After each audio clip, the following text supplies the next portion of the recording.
Murdered in Europe. Guns are killing thousands of people in the EU every year. In 2011, the death toll topped 5,000.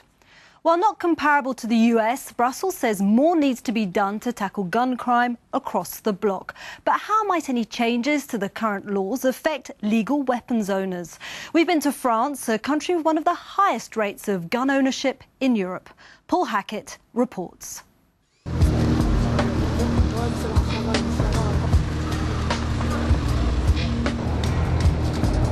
Marseille, Europe's capital of culture for 2013, or should that be capital of crime?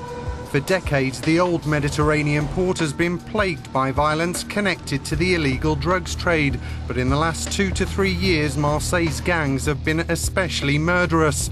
In fact, the recent violence prompted one leading local politician to call for the army to be deployed to tackle the open warfare between the drug gangs.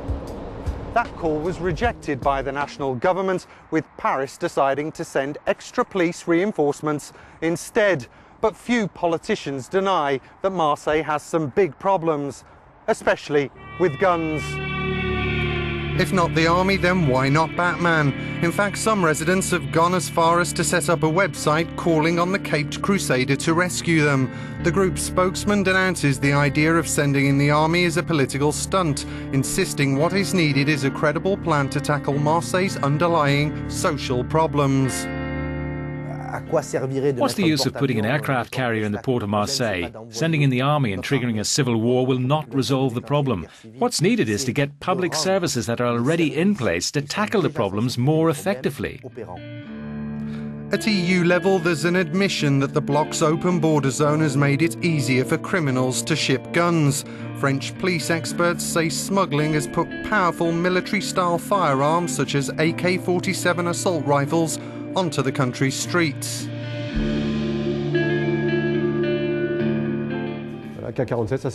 The AK-47, a classic model which is an excellent war weapon that's now become an excellent weapon for gangsters.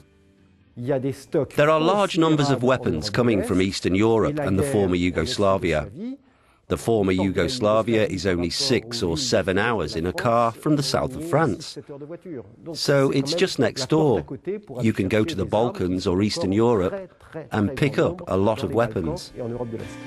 In addition, the European Commission estimates about 500,000 legally registered firearms have been lost or stolen. It's currently investigating ways to improve gun owner safety, not least to prevent future massacres, such as those that took place in Winnenden in Germany in 2009 and Liège in Belgium in 2011. But any revision of the current laws is likely to face stiff opposition from legal gun owners, such as hunters and sport shooters, who reject any connection to criminals and illegal arms trafficking. We're the legal owners of firearms, registered and licensed, so regulating us more will not eliminate the number of illegal guns. If criminals want to get weapons, they'll get them, since by definition they are criminals and outside the law, and they don't respect the law. But Brussels insists more can be done to reduce gun-related violence in Europe and seems intent on reopening the debate. It has just launched a discussion with the aim of finding a more common approach to firearms among the bloc's 28 member states.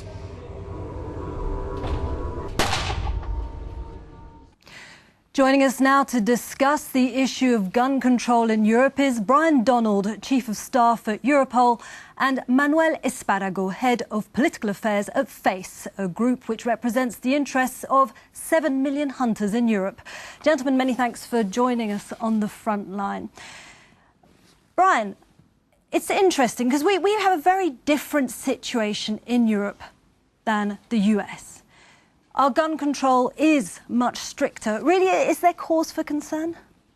I think the report that you've just shown from Marseille is a situation that would be familiar to many police officers in many cities across Europe. Increasingly, we are hearing of concerns raised by police chiefs and senior investigating officers that gun crime is becoming more and more a daily part of their business. So, where are these guns coming from, though?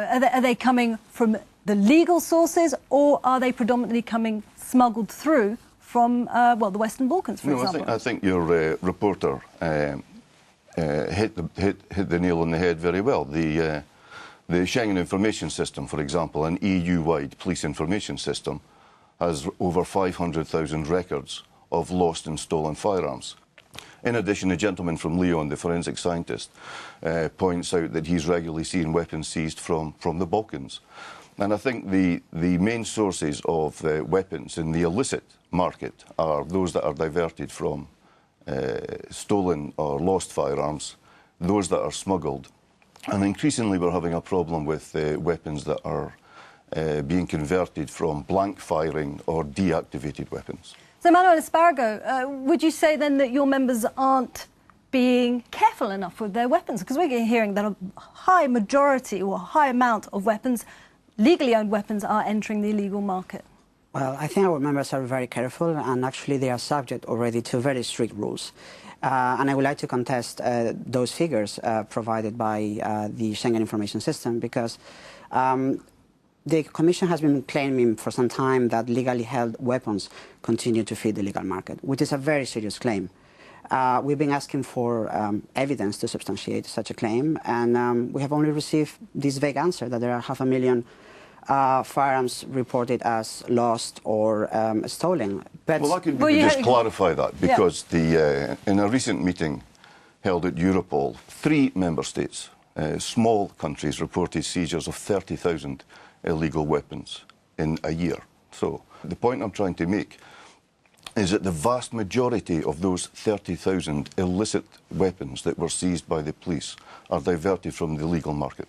So, Manuel Espargo, you must take a police officer's intelligence as it stands. We would like to be able to see that data, because the exact figure seems to be 421,000, but we would like to know the period that this figure covers. Does it cover 15, 20 years? Does it cover all EU member states? What is the origin of those firearms? Because there is a Europol report that actually indicates that one of the sources of illegal firearms is actually the police and the army. So, well, we'd like to break down those figures. No. I mean, that, we can be serious about these things, but, I don't accept that there is a diversion from the police and military in the EU. It is in the Europol sector report. No, there is a reference in a Europol report to the fact that stockpiled military weapons may be smuggled into the EU.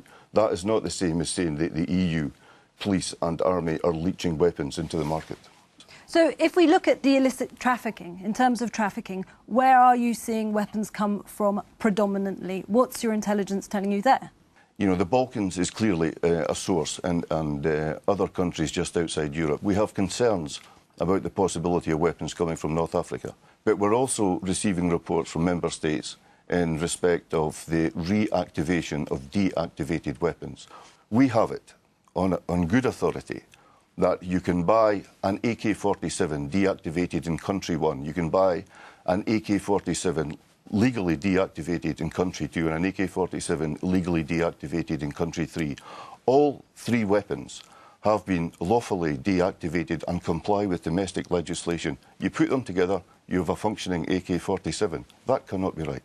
Well, actually, I'm very happy that Brian is raising that issue. The EU Firearms Directive, which lays down very strict rules, already requires that member states ensure that every deactivated firearm is rendered permanently unfit for use. So why do you need to change the current rules if there is already a piece of legislation which is legally binding and the member states should actually comply with? But why are you so concerned about rules potentially being changed? Why is that such a concern to you if we are talking about people being kept safe?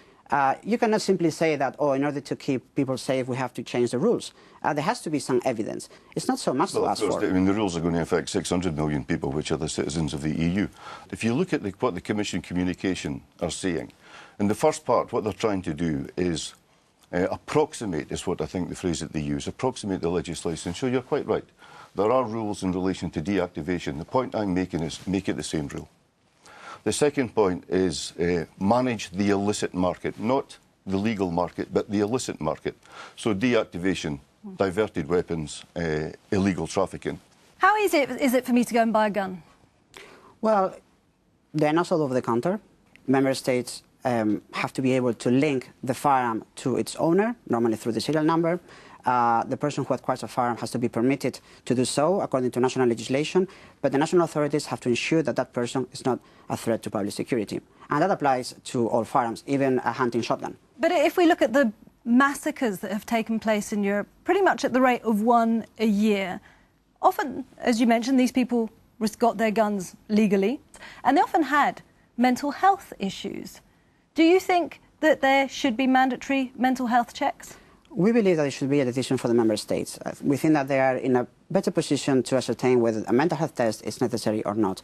There are countries where there is no such a requirement, but there is an interview with the police. But then we know that some countries have much laxer rules than others. Well, of course there are differences, but then there all are of them have to comply with the directive.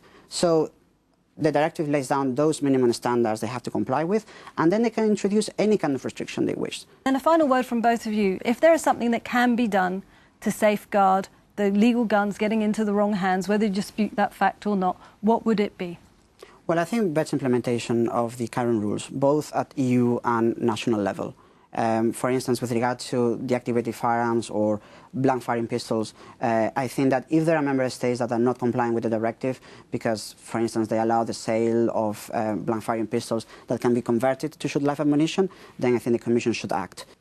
2 points based on over 30 years police experience. One, make sure that the people who hold firearm certificates are fit and proper persons. Secondly, lock them away. The vast majority of weapons that are lost or stolen are because the owner has been careless. If owners were responsible, kept their weapons locked securely, then far less would be diverted to the illicit market.